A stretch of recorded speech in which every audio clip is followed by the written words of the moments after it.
Très heureuse d'intervenir parce que vraiment ma mission, moi, c'est de reconnecter les gens à leur force intérieure déjà pour eux, pour les autres et pour le monde, parce que le monde en a grandement besoin de personnes vraiment alignées à qui ils sont. Parce que pour moi, j'ai vraiment une croyance que si on est bien avec soi, on aura moins besoin de surconsommer ou de consommer des choses qui remplissent un certain vide à l'intérieur. Donc moi, j'accompagne les personnes à ce qu'elles prennent conscience déjà de toute la richesse qu'elles ont à l'intérieur d'elles, qui leur permettent de manifester vraiment une vie alignée à qui ils sont. Mais je n'ai pas fait ça toute ma vie. J'étais avant docteur, enfin je suis toujours docteur en microbiologie, donc j'ai suivi un parcours très linéaire, très cartésien, très dans le monde de l'académique. Et ça fait maintenant 2 ans que j'ai décidé de changer de voie, de faire une sorte de transition pour aller faire plus quelque chose qui part depuis l'espace du cœur. Et déjà pour moi, pour les autres et donc pour le monde. Donc voilà, je suis ravie d'être là. Donc mon métier actuel, c'est d'être coach et dans l'alignement pour aider les personnes à être plus alignées à qui ils sont et vibrer une vie qui leur ressemble pleinement. Et d'où est né l'outil que je vais vous présenter aujourd'hui? C'est né parce que j'ai voulu moi-même en fait me former à un outil en quelque sorte de boussole intérieure. Déjà parce que moi, ça m'a aidé dans ma vie et ça continue à m'aider au quotidien en tant qu'entrepreneur, en tant que femme et en tant qu'humaine. Et donc, j'ai le plaisir à chaque fois de le partager aux personnes que j'accompagne et dans des cadres comme celui-ci de festivals ou d'événements où au moins voilà, l'outil peut se propager. Et c'est un super outil déjà d'auto-coaching et aussi de coaching pour les autres et notre entourage. Et vous allez voir, il n'y a pas forcément besoin d'être coach pour transmettre cet outil. C'est tellement visuel et tellement humain que vous pouvez vraiment le faire dans votre famille. Donc voilà, c'est pour ça que je prends vraiment plaisir à partager cet outil-là. Je voulais juste rappeler un peu le cadre pour que ça se passe bien. Donc, comme il y aura des partages suite à l'outil et à l'atelier, c'est vraiment un cadre de confidentialité. C'est pour ça que quand il y aura des partages, on va arrêter l'enregistrement. C'est un cadre aussi de bienveillance. On n'est pas là pour se juger les autres et surtout s'auto-juger soi, parce qu'on a souvent tendance à s'auto-juger très rapidement. Donc là, c'est vraiment un espace d'ouverture, d'honnêteté envers soi-même.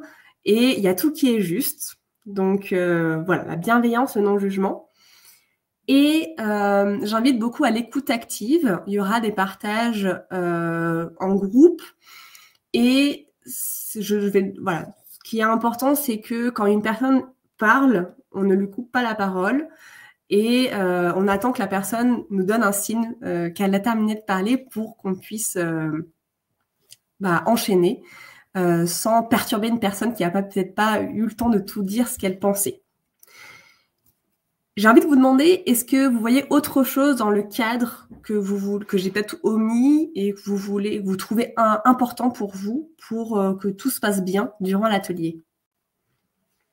Ou est-ce que c'est bon pour vous? Vous pouvez me dire aussi si c'est bon pour vous dans le chat, comme ça je peux continuer.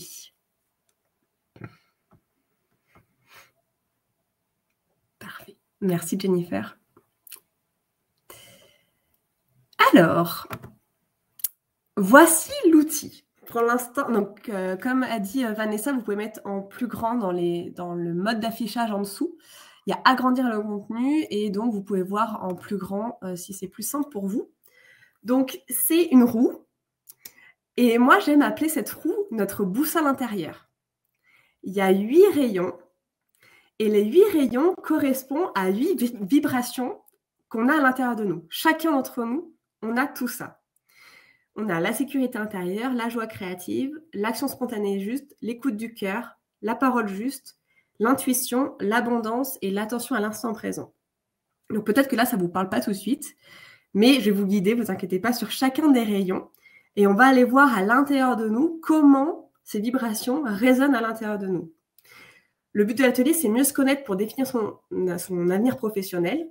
Là, c'est vraiment un outil pour, à l'instant T, comprendre qu'est-ce qui se joue à l'intérieur de nous et voir ce qui est important pour nous, ce qui est moins important pour nous, voir s'il y a peut-être une vibration qui est complètement éteinte et une complètement ouverte.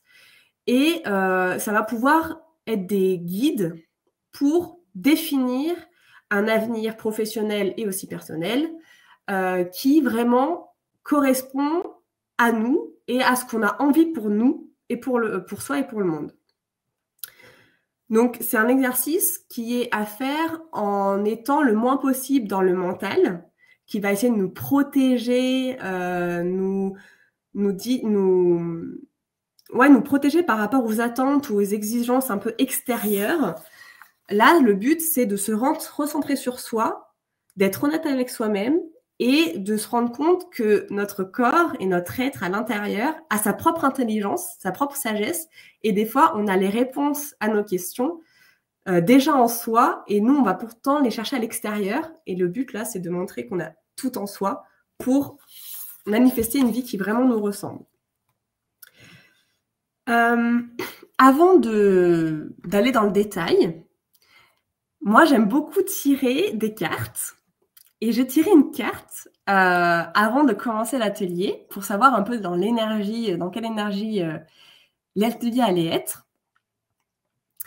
Et j'ai tiré Inanna, la rebelle sacrée. Donc, je vous montre la carte.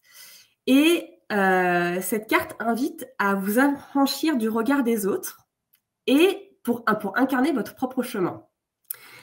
Donc là, moi, j'ai compris à travers cette carte que l'invitation ici, pendant l'atelier, c'est d'être ouvert de ce qui adviendra durant l'atelier.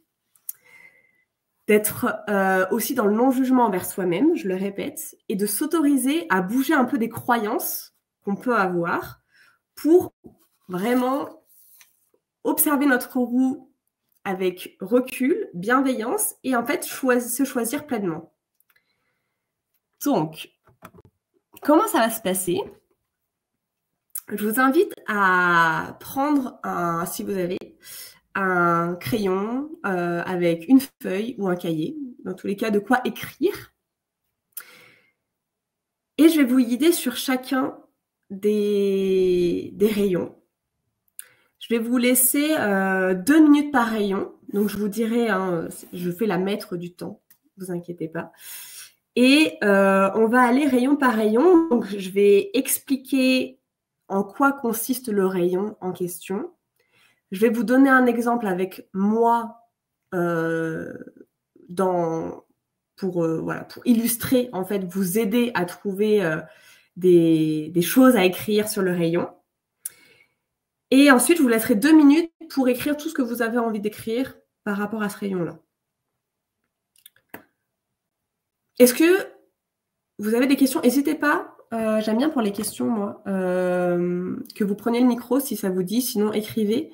Est-ce que là, vous êtes prêts vous avez de quoi écrire?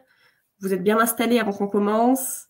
Dites-moi si c'est OK pour vous. Déjà, si c'est prête, super, génial, merci Jennifer. OK, Valérie, génial. Même vous pouvez faire votre petit smiley au-dessus de votre bulle si c'est OK, je sais pas. Cool, Colin, super. OK. Si tout le monde est prêt, on va commencer. Donc, vous pouvez noter, le premier rayon qu'on va aller voir, c'est la sécurité intérieure. Donc, vous pouvez noter petit point sécurité intérieure.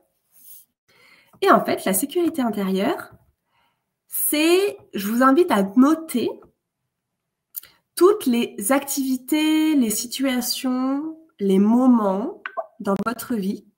Est-ce qu'il y a eu un truc? Non. Qui nourrissent votre sécurité intérieure.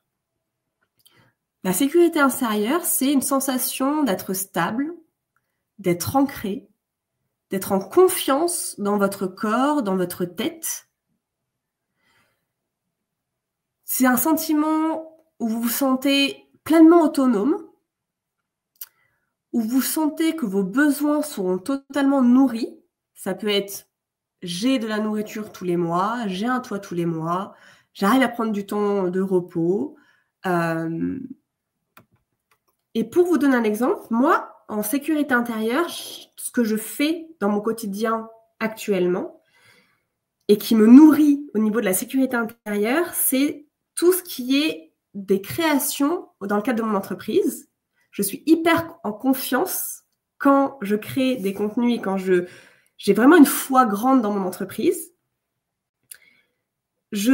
Ma sécurité intérieure est nourrie grâce aussi à mon conjoint, par exemple, qui, lui, a des revenus, je sais, très réguliers chaque mois.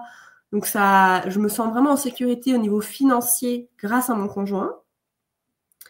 Je me sens en sécurité intérieure quand je reçois les témoignages de mes clients par rapport à mes accompagnements. Ça, c'est vraiment des choses, des moments qui me nourrissent à l'intérieur et qui nourrissent ma confiance en moi et ma sécurité intérieure. Donc là, je vais vous laisser 2 minutes pour lister ce qui vous nourrit, ce qui se passe dans votre vie et qui nourrit ce rayon-là spécifiquement. Et si vous avez des questions, n'hésitez pas à le mettre dans le chat si vous n'avez pas bien compris.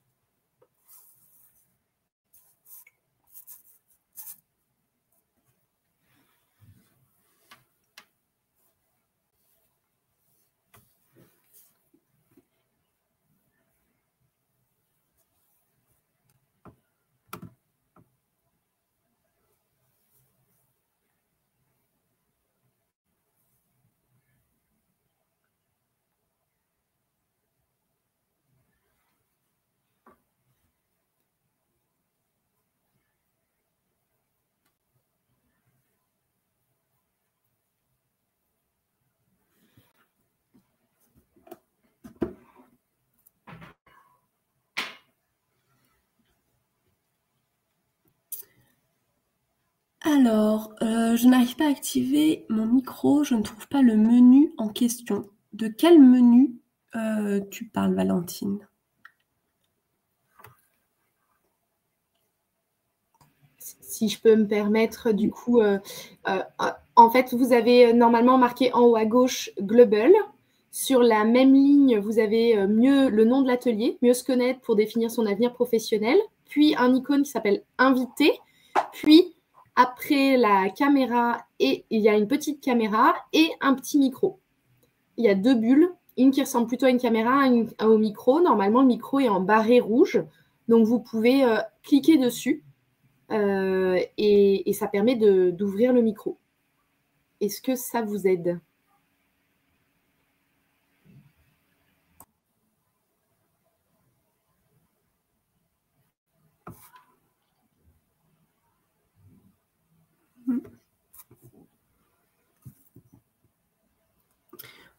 Alors, Valentine, n'hésite pas à mettre dans le chat ta question si tu avais envie de parler. Je vais continuer pour le deuxième rayon. Alors, le deuxième rayon, c'est tout ce qui est joie créative. Donc, je vous invite à vous remémorer des choses, des situations que vous vivez actuellement, des moments qui nourrissent la joie créative dans votre quotidien. La joie créative, qu'est-ce que c'est? C'est une sensation où vous êtes totalement absorbé par ce que vous faites. Vous ne voyez pas du tout le temps passer. Comme une sensation d'être redevenu un peu enfant, où vous jouez, vous dansez, vous rigolez, et il n'y a rien qui compte à part ça. Et pour ma part, c'est quand je dessine, quand je danse, quand j'ai des moments de complicité avec mon conjoint, quand je suis sous la douche, je chante beaucoup sous la douche. Je sens aussi une joie quand je me concentre sur les contenus que je veux créer. Voilà, et ça nourrit ma joie créative. À vous, je vous laisse 2 minutes.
Oui, tu peux remettre, enfin, vous pouvez remettre plusieurs fois la même activité dans les différents axes, totalement.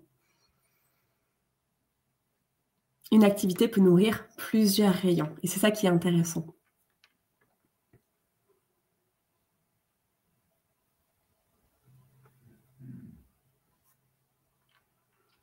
La joie créative, c'est la sensation d'être dans le flow, c'est-à-dire quand vous faites une activité ou quand vous vivez un moment et vous ne voyez pas le temps passer.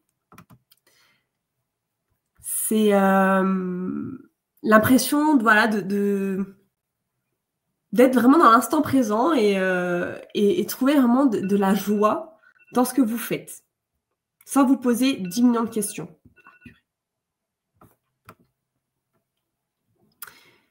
On va passer au rayon suivant. C'est l'action spontanée juste. Donc, je vous invite à vous remémorer des moments dans votre vie où, enfin, pas dans votre vie, des moments proches de l'instant T, où l'action vient toute seule. C'est très spontané. Vous n'avez pas l'impression de fournir un effort.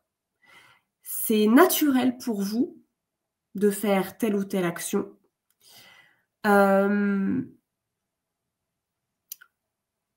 C'est des actions qui ne sont pas forcément prises par la tête, mais prises peut-être par un autre espace, celui du cœur.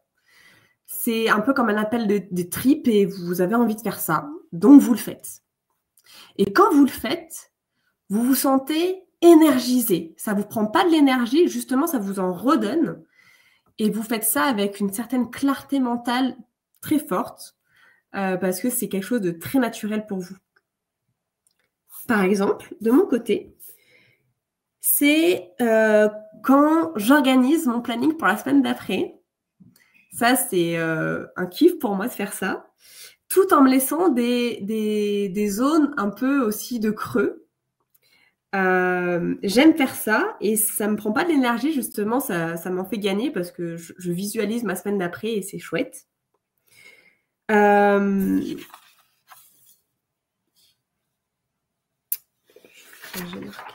J'arrive même plus à me relire.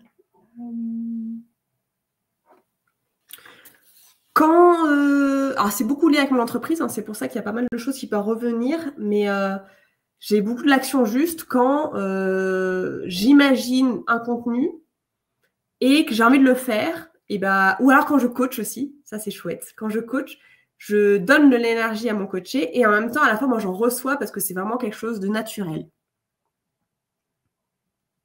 À vous.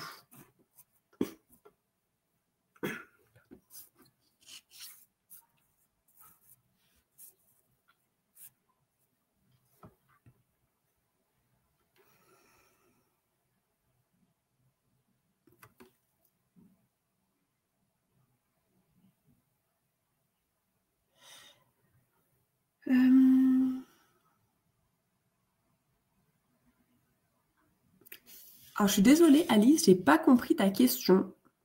Si tu veux reprendre le micro, n'hésite pas. Oui, en général, je fais des listes de tâches assez spontanément, on va dire. Oui. Et ça m'aide à visualiser un petit peu tout ce que j'ai à faire et tout ce qui me reste à faire. Et donc, ça ne nécessite pas quelque chose une énergie particulière.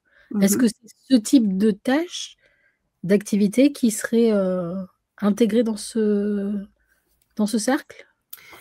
Selon toi, comment tu le sens? Est-ce que c'est une action spontanée juste pour toi de faire ça? Le juste me paraît étrange, en fait. D'accord. Dans cette action. Ok. Donc peut-être qu'il y a une action spontanée. Le juste, ça peut être vraiment... c'est pas la raison qui me fait faire cette action, c'est mon cœur qui me fait cette action. C'est vraiment... je sens que, même si je la comprends pas, je sais que c'est juste pour moi.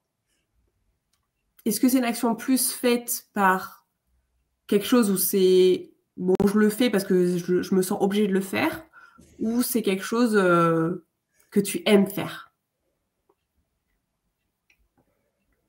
Bah, j'aime faire parce que ça m'aide à m'organiser, mais C'est vraiment c'est là, il n'y a pas de réponse. Je ne peux pas te donner une réponse si ça rentre ou pas dedans. C'est vraiment au ressenti.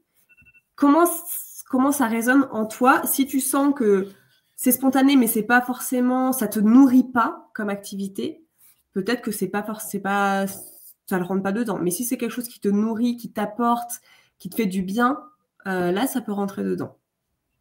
Il n'y a pas de bonne ou mauvaise réponse. merci.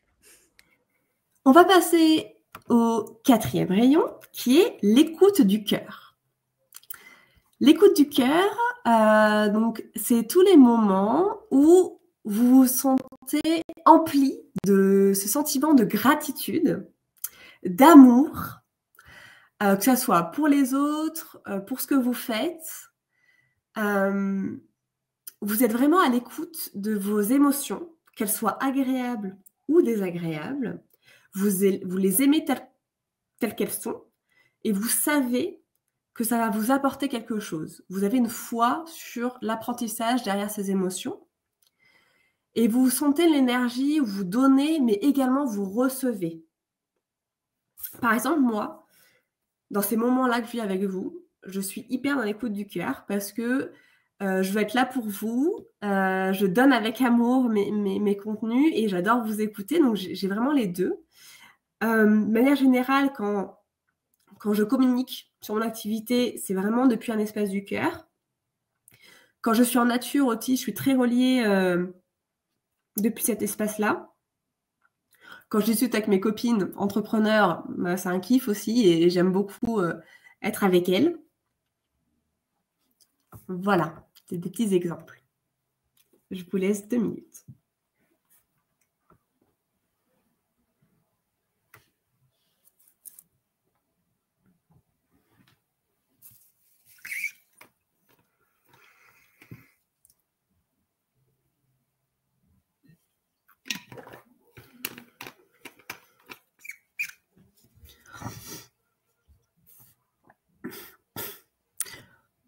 Tous les actes répondent à une action qui nous fait nous sentir bien. Quelle est ta question exactement, Anna? Parce qu'une action peut aller dans plusieurs actes. Ça, c'est sûr. L'idéal, c'est vrai, c'est que ça y ait une action qui nourrisse tous les rayons, mais ce n'est pas obligatoire.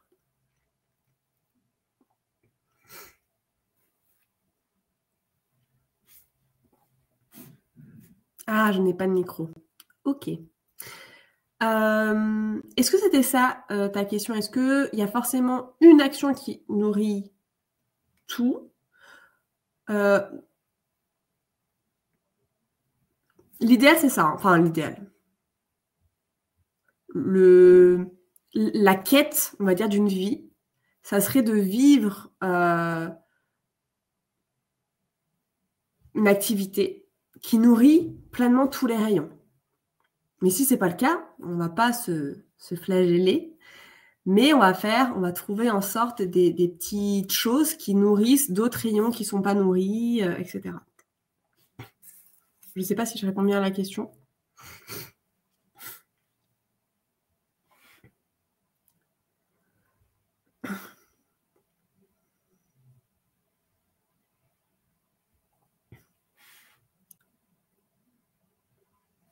Ok, on va passer au 5e rayon, qui est la parole juste.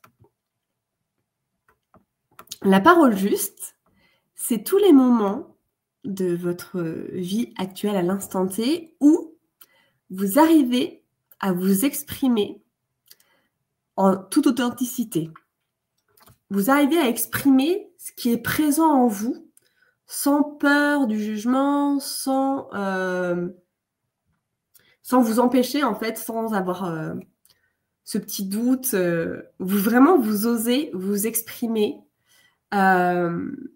exprimer une part de vous. Et quand on parle de parole, on parle aussi de silence.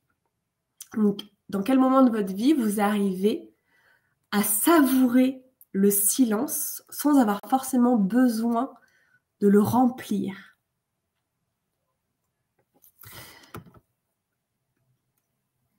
Ah, ok. Je vais juste répéter, Anna, l'écoute du cœur. L'écoute du cœur, c'est quand tu te sens en pleine gratitude. Quand tu ressens que tu es nourri depuis cet espace du cœur.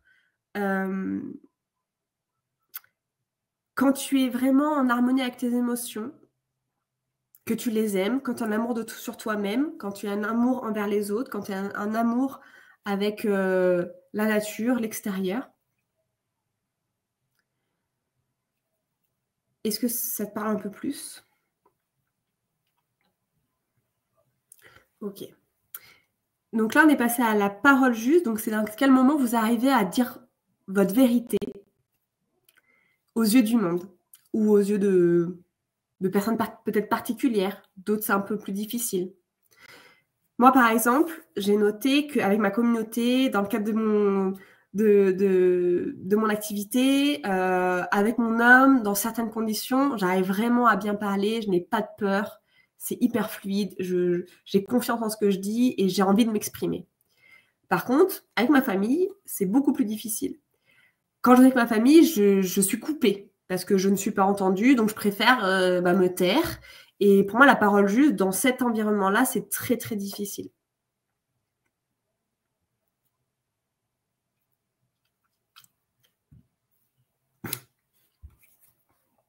Et vous? Réfléchissez dans votre vie, quand est-ce que vous arrivez vraiment à être pleinement vous par la parole et aussi par le silence?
Ok.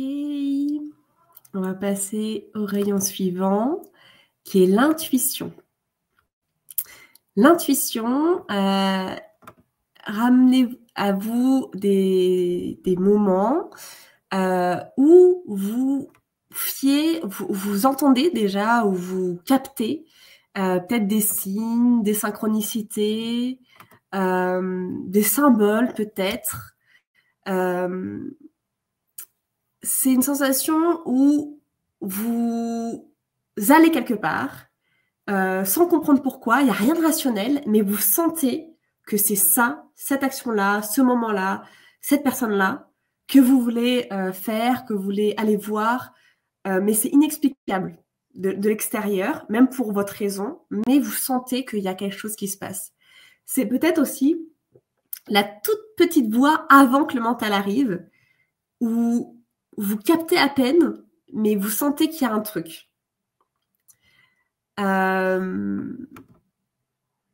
Souvent, l'intuition, on apprend qu'on n'en a pas, mais on l'a tous. Et c'est pareil, une énergie qui se capte, en fait. Et plus on le capte, plus on sent qu'on est intuitif, en fait. De mon côté, moi, j'adore, comme je vous ai dit au début, de tirer des cartes d'oracle. Et en fait, moi, j'aime beaucoup ne pas regarder, en fait, le carnet qui décrit la carte, mais juste regarder la carte et ressentir de manière intuitive comment ça me parle par rapport à ce que je vis, par rapport à mes émotions. Voilà, j'aime trouver les messages par moi-même, en fait, à travers cette intuition. Quand je médite, je suis très connectée à mon intuition parce que je redescends d'un niveau tête à un niveau cœur, corps, Et donc, la petite voix, parce que l'intuition, c'est une toute petite voix qui chuchote, comparé au mental qui fait beaucoup de bruit. Et là, le fait de diminuer le mental avec la méditation, l'intuition, je l'entends. Voilà.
Ok, on va arriver à l'avant-dernier rayon, qui est l'abondance.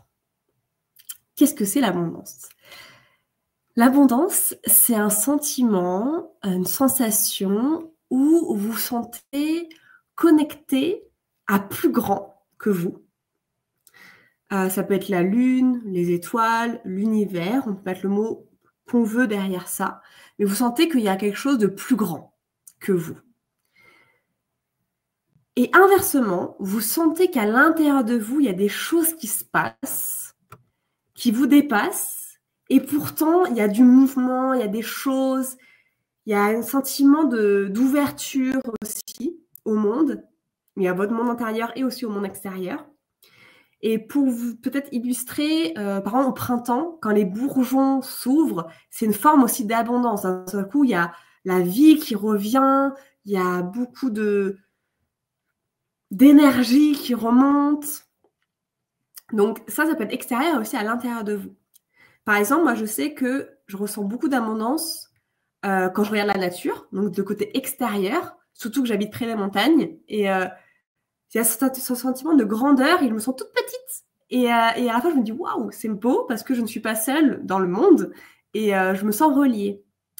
Et pareil, intérieurement, quand j'ai des émotions très fortes, comme la colère, la tristesse, le doute, même la joie, d'un seul coup, ça se remplit à l'intérieur de moi. Et c'est comme ça aussi que je ressens l'abondance. Ça peut être dans des tout petits moments. Rien qu'hier, je me suis couchée dans mon lit, j'ai adoré tout être dans mes draps, j'ai senti que il y avait un sentiment de reliance à quelque chose, je ne sais pas, je ne pourrais pas expliquer, mais j'étais vraiment dans de belles énergies. C'est grave si on met des choses négatives, parce que pour moi, l'abondance, je ne le vois pas comme ça.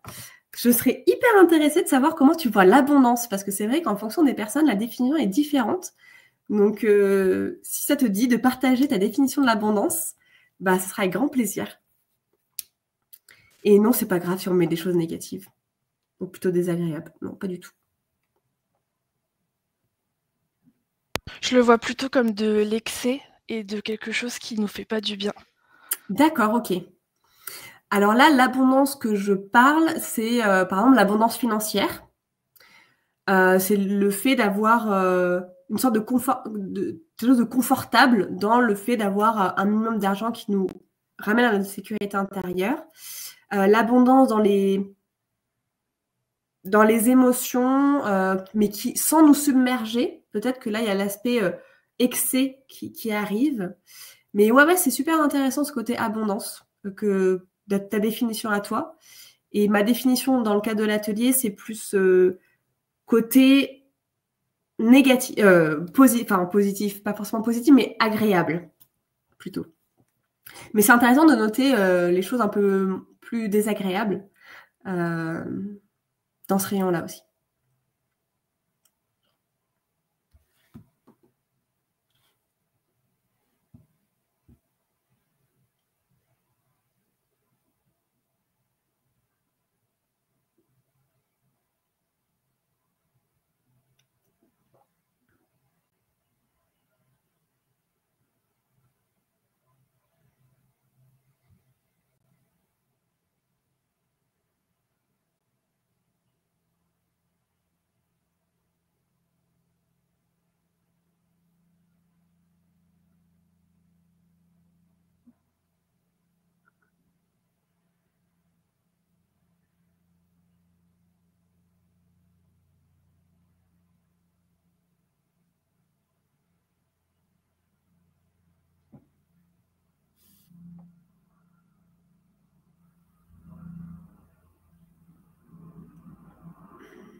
Ok, on va passer au dernier rayon, qui est l'attention à l'instant présent.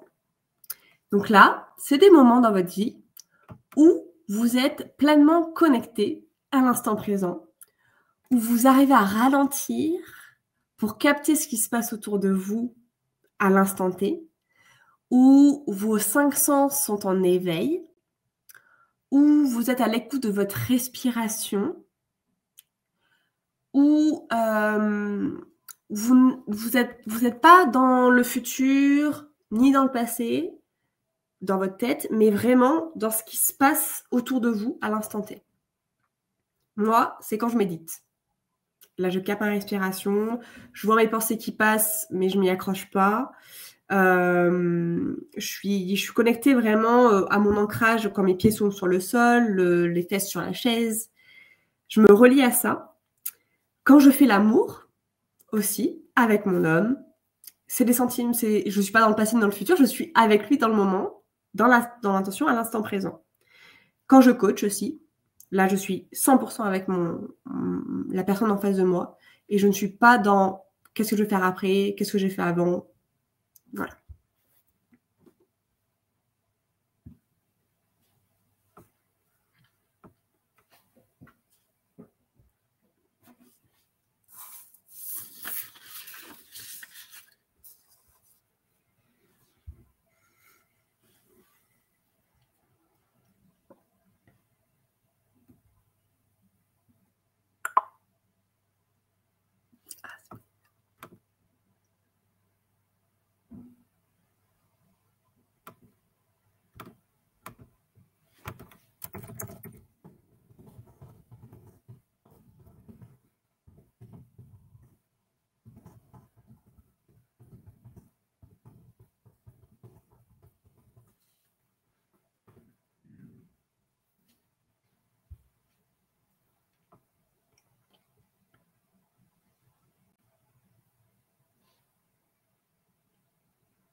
Ok, super.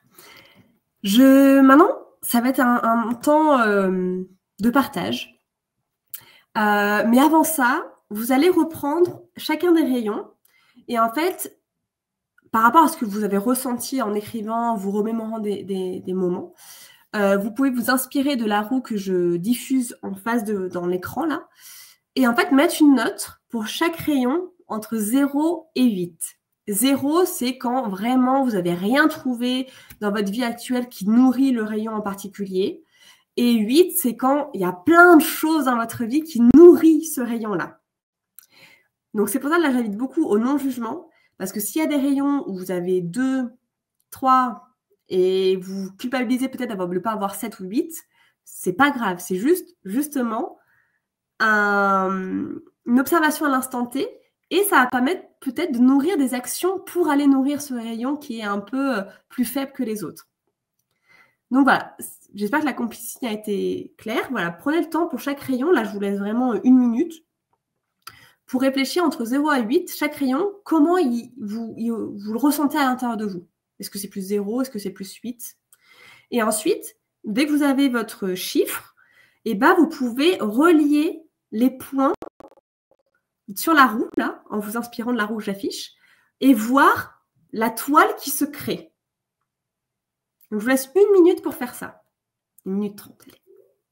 Et après, on va faire un partage.